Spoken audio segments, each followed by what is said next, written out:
Jemaat GKNSO yang dikasihi, yang diberkati Tuhan, mari kita beribadah secara online di pagi ini. Mari kita berdoa. Terpujilah nama-Mu ya Tuhan, Allah yang kami sembah, di dalam nama Yesus Kristus, Allah Abraham, Allah Ishak, dan Allah Yakub. Kami bersyukur untuk hari ini kami boleh datang lagi di dalam ibadah kami. Terima kasih untuk pemeliharaan dan kasih Tuhan bagi setiap kami jemaat-Mu. Sampai detik ini sungguh nyata. Kami bersyukur, kami berterima kasih untuk pemeliharaan Tuhan yang luar biasa bagi setiap kami. Waktunya kami mau beribadah, Tuhan memberkati. Dan di dalam segala keadaan, di dalam segala situasi yang kami jalani, yang kami alami, biarlah kami tetap mencari dan mengandalkan Tuhan sepenuhnya di dalam setiap kehidupan kami. Berkati Tuhan hamba-Mu yang melayani, bahkan semua jemaat yang dilayani, kiranya mendapatkan berkat di dalam sepanjang ibadah ini. Terima kasih Tuhan, kami menyerahkan ibadah ini dari awal hingga akhirnya ke dalam tangan kasih Tuhan. Terpujilah nama-Mu, kami bersyukur dan kami berdoa di dalam nama Tuhan Yesus. Haleluya. Amin.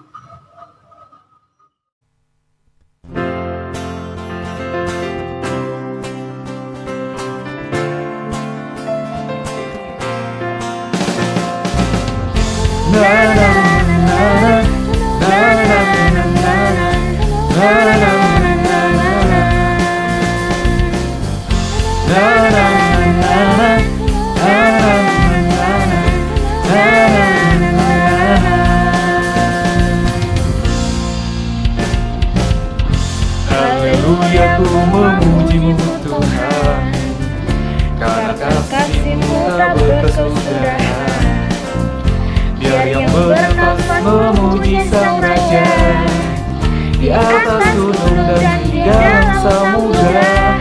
Tanganku angkat padamu, mensyukuri rahmat yang Kau beri. Kakiku melompat bagimu, sebab rahmat-Mu baru setiap pagi. Bersyukurlah kepada Tuhan, sebab Dia baik, sebab Dia baik. Bahwasanya untuk selamanya, kasih setianya, kasih setianya. Na na na na na na na na na na na.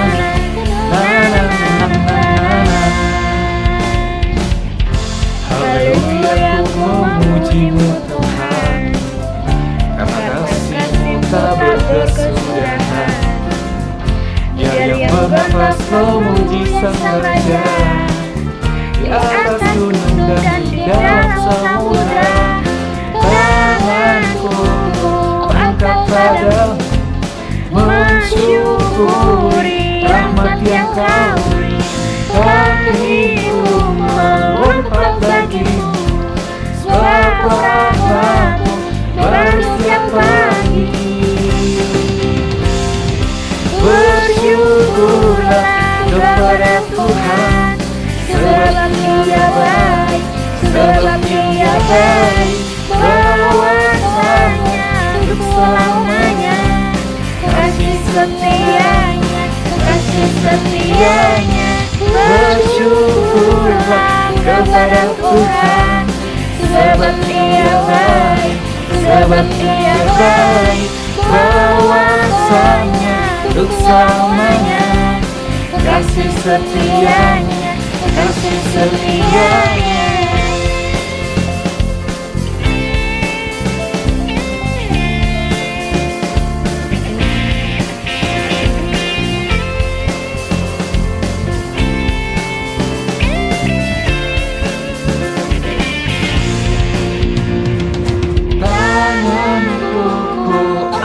Padamu, mensyukuri rahmat yang Kau beri.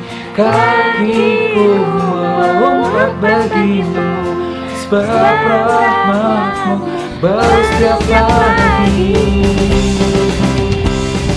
Bersyukurlah kepada Tuhan, sebab Dia baik,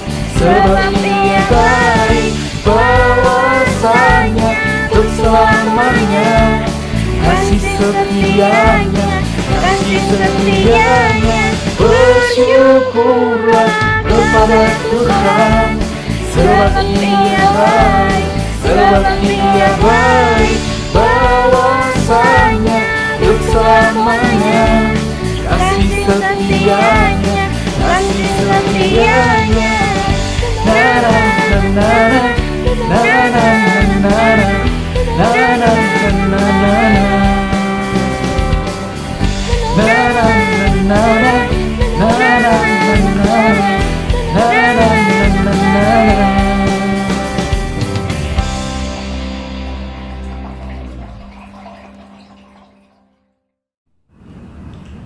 Shalom jemaat Tuhan, sebelum kita merenungkan firman Tuhan, terlebih dahulu kita berdoa minta hikmat dari Tuhan. Mari kita berdoa.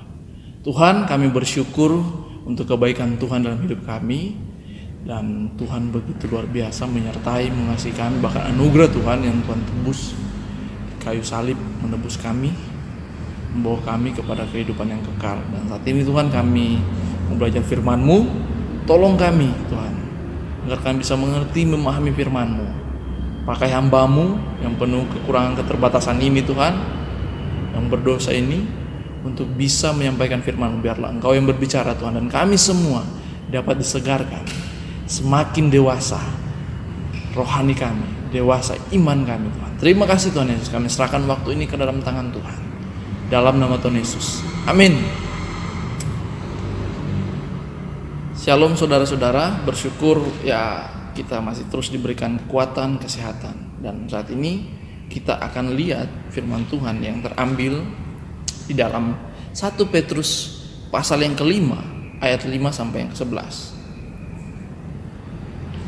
Di sini lembaga Alkitab memberi judul, Gembalakanlah Kawanan Domba Allah. Saya membacakan langsung ayat yang kelima. Demikian jugalah kamu, hai orang-orang muda, tunduklah kepada orang-orang tua, dan kamu semua rendahkanlah dirimu seorang terhadap yang lain.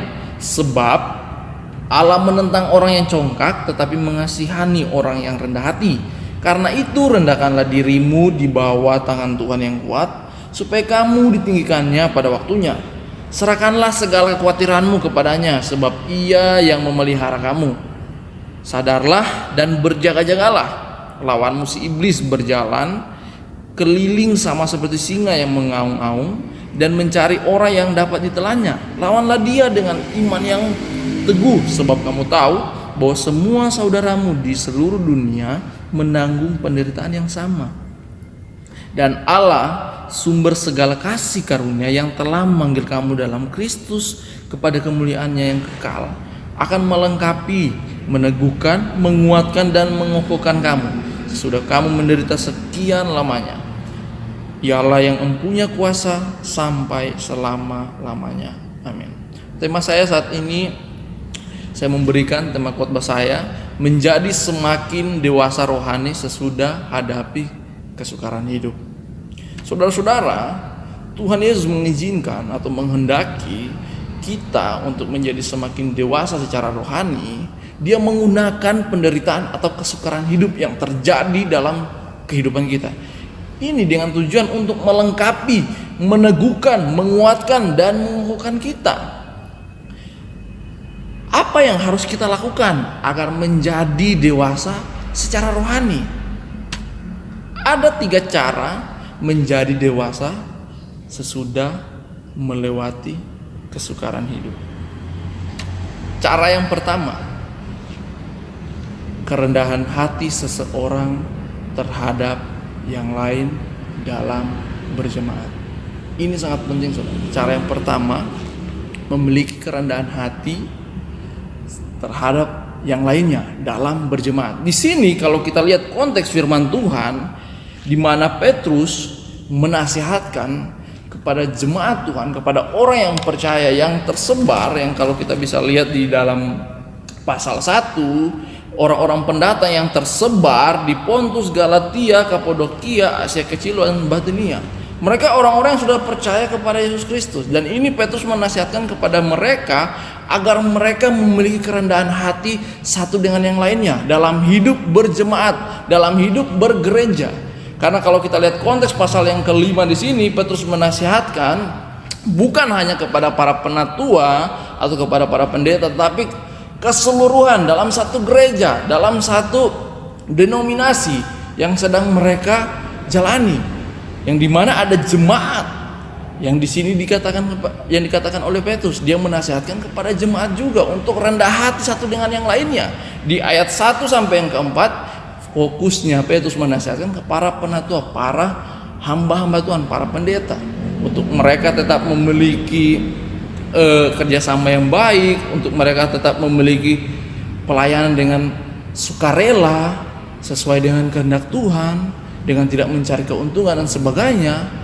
Dan poinnya ayat yang kelima selanjutnya dia menasihatkan kepada jemaat Tuhan agar mereka memiliki kerendahan hati satu dengan yang lainnya.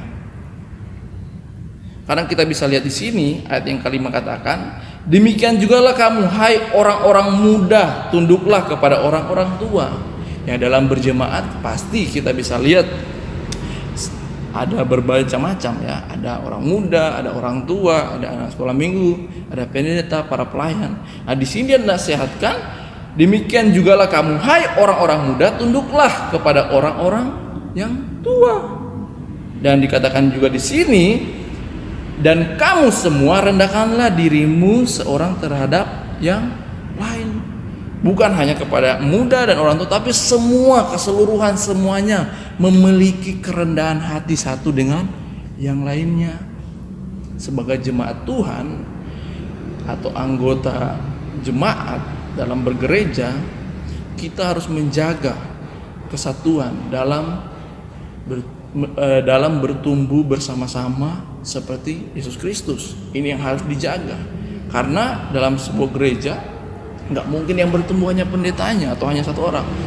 Tujuannya semuanya bertumbuh untuk mencapai karakter Kristus, sama seperti Kristus. Dan di sini inilah yang dinasihatkan Petrus kepada jemaat tersebut. Dan kenapa kita harus memiliki kerendahan hati satu dengan yang lainnya? Ayat yang di poin yang selanjutnya. Sebab Allah menentang orang yang congkak, tetapi mengasihani orang yang rendah hati. Kenapa jemaat harus memiliki kerendahan hati? Karena Allah menentang orang yang congkak.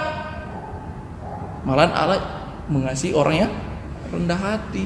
Kerendahan hatilah, orang yang memiliki kerendahan hatilah yang dikasihi Allah. Hati yang congkak itu gimana sih? Yang sombong. Orang yang memiliki kesombongan, Tuhan paling sangat benci orang yang sombong.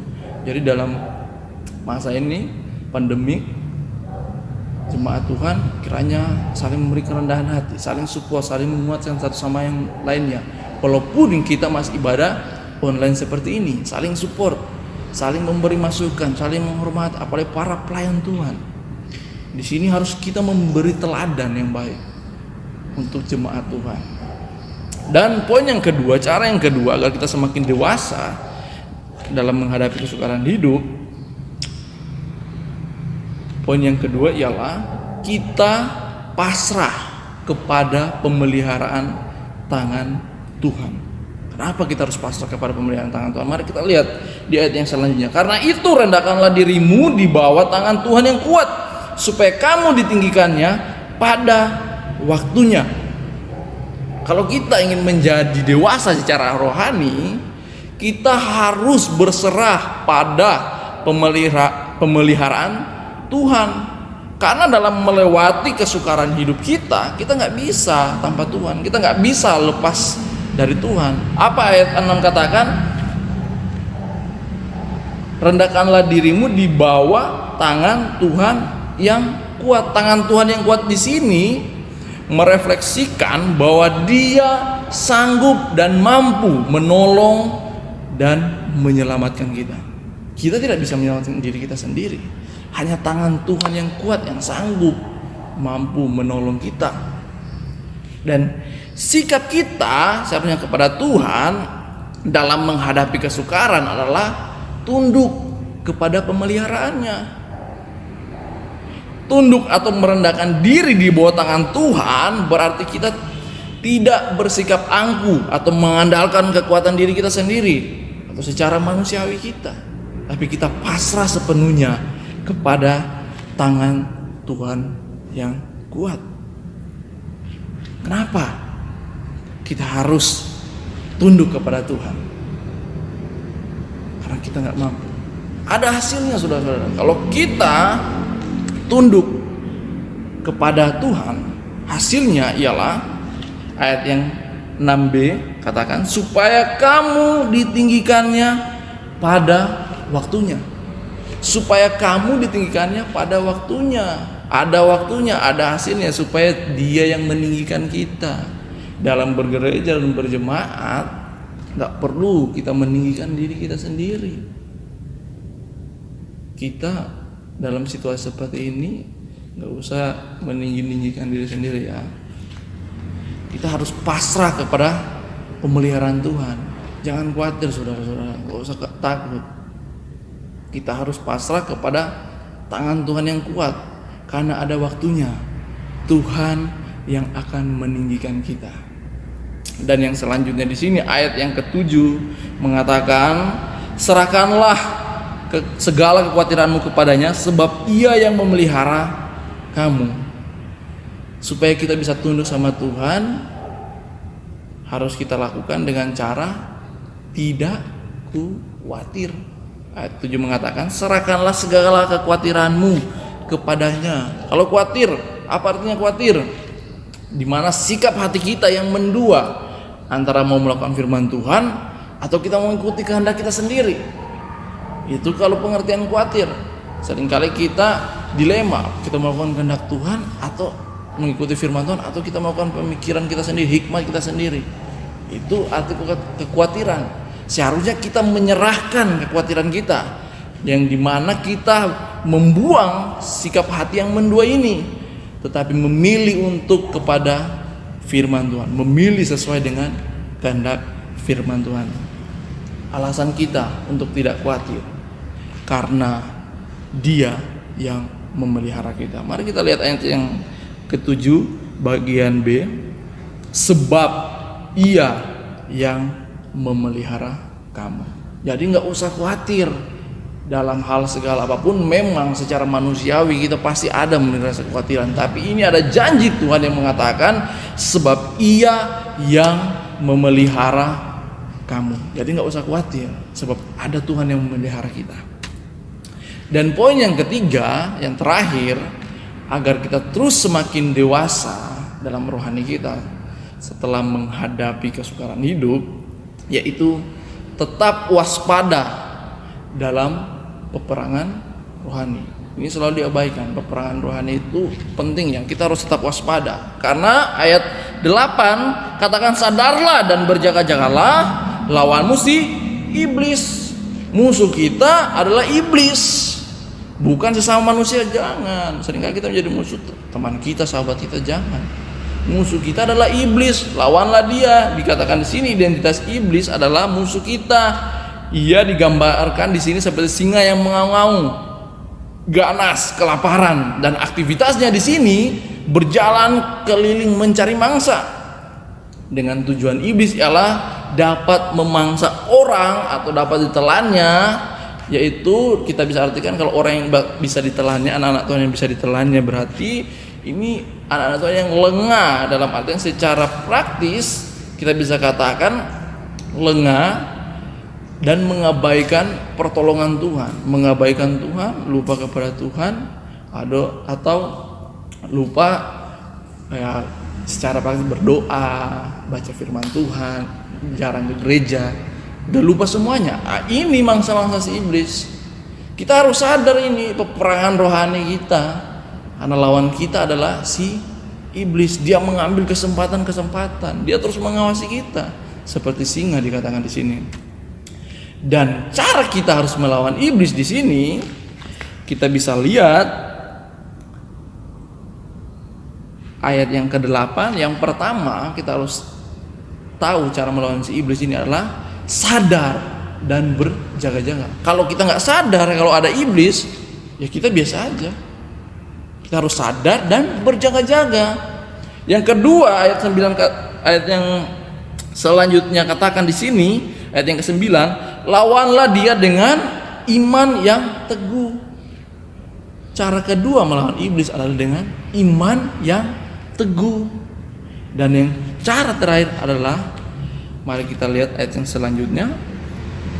Lawanlah dia dengan iman yang teguh, sebab kamu tahu bahwa semua saudara-saudaramu di seluruh dunia menanggung penderitaan yang sama, dan Allah sumber segala kasih karunia. Yang ketiga, lawan iblis dengan datang kepada Allah. Harus menjadi sumber pertolongan kita. Allah menjadi sumber pertolongan kita, karena Allah adalah, dikatakan sini, segala kasih karunia yang telah memanggil kamu dalam Kristus Yesus kepada kemuliaannya yang kekal, akan melengkapi, meneguhkan, menguatkan, mengokohkan kamu. Dia adalah sumber kasih karunia. Dia yang memanggil kita kepada kemuliaannya. Dia yang maha kuasa, dan dia yang memperlengkapi kita, menguatkan, meneguhkan, dan mengokohkan kita. Jadi jangan dianggap enteng. Peperangan rohani itu ada. Musuh kita tidak terlihat, tapi kita tahu dia ada. Kita mengimani Tuhan Yesus juru selamat kita, tapi kita juga mengimani, imannya beda ya. Kita mengimani, kita itu percaya kalau iblis itu ada. Jadi kita nggak boleh mengabaikan. Kita harus tetap waspada dengan peperangan rohani. Dan kesimpulan apa yang kita bisa dapat pada saat ini, saudara-saudara, dalam masa pandemi corona ini, kita harus terus mengikuti kehendak Tuhan, agar kita terus bertumbuh menjadi semakin dewasa secara rohani dengan bersikap rendah hati, baik dalam persekutuan jemaat, kan ini belum ada persekutuan, atau dalam perkumpulan DNA kita, atau melalui Zoom, atau dalam situasi saat ini, tetap memiliki rendah hati satu dengan yang lainnya, tunduk pada pemeliharaan Tuhan, tetap terus mengandalkan Tuhan, tetap terus berharap kepada Tuhan, tunduklah pada pemeliharaannya, dan waspadailah dalam peperangan rohani. Hormati para pelayan Tuhan, para pendeta, gembala sidangmu, atau pelayan yang di gerejamu, gereja lokal yang sedang kamu bergereja saat ini, dan mendengarkan khotbah mereka, dan datang kepada mereka atau menelpon mereka untuk meminta didoakan saudara atau saya, karena itu sangat penting. Kita anak-anak Tuhan, kita adalah tubuh Kristus, saling menguatkan. Tujuannya satu, kita semua ingin dewasa rohani bersama-sama seperti Yesus Kristus, seperti karakter Yesus Kristus. Mari kita berdoa, saudara-saudara. Tuhan, kami bersyukur untuk firman-Mu yang singkat, yang mengajarkan kami untuk tetap mengandalkan Tuhan dalam hidup kami, untuk tetap terus pada pemeliharaan Tuhan, agar kami terus semakin dewasa rohani kami, Tuhan.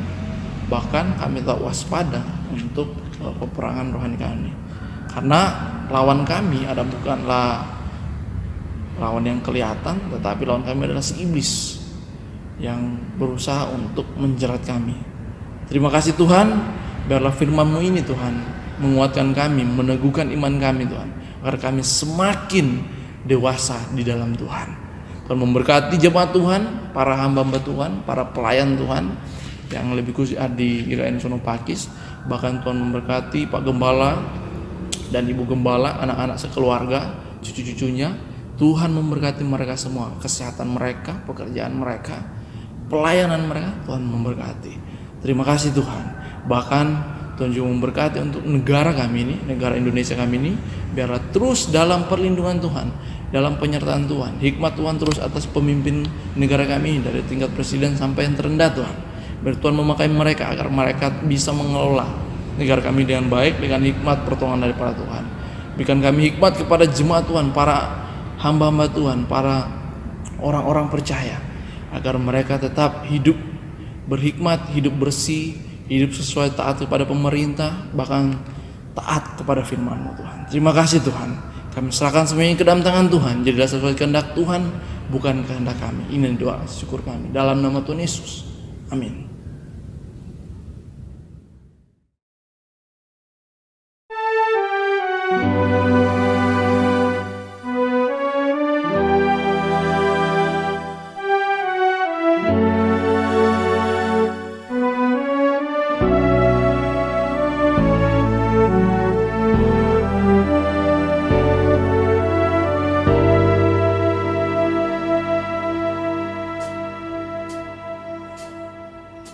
Sungguh besar setiamu,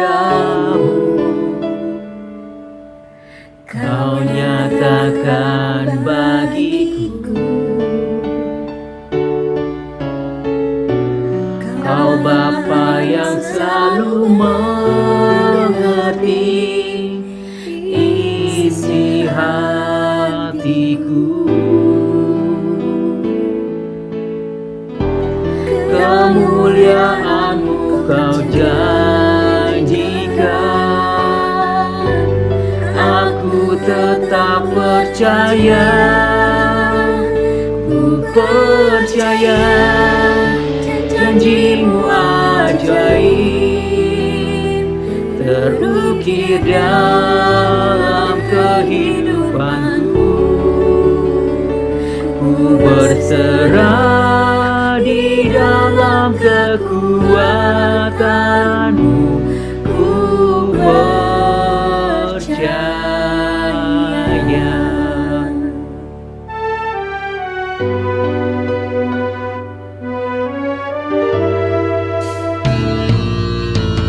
Sungguh besar setiamu,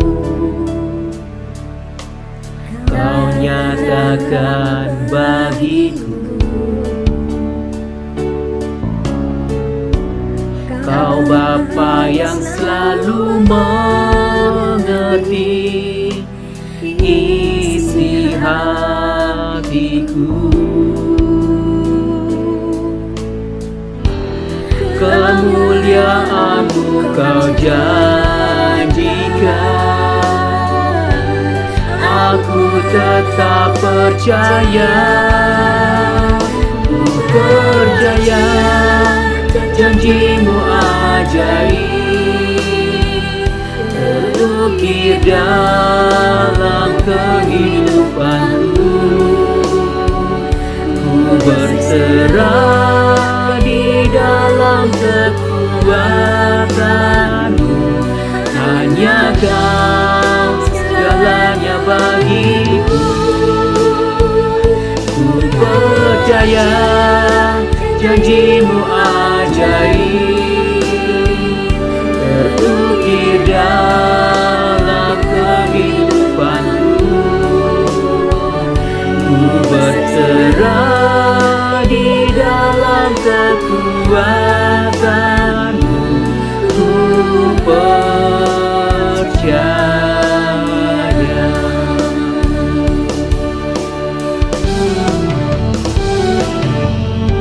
Tak akan ku takut, tak akan ku gentar, Kaulah imanku, Kaulah Tuhanku.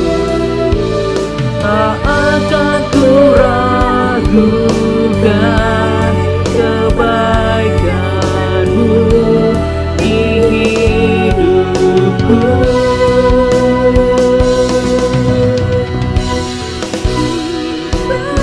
Percaya janji-Mu ajaib terukir dalam kehidupanku. Ku berserah di dalam kekuatan-Mu, hanya Kau segalanya bagiku.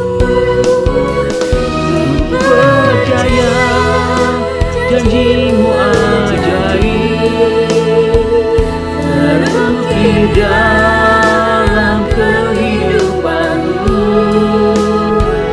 Ku berserah di dalam kekuatan-Mu, ku percaya. Ku berserah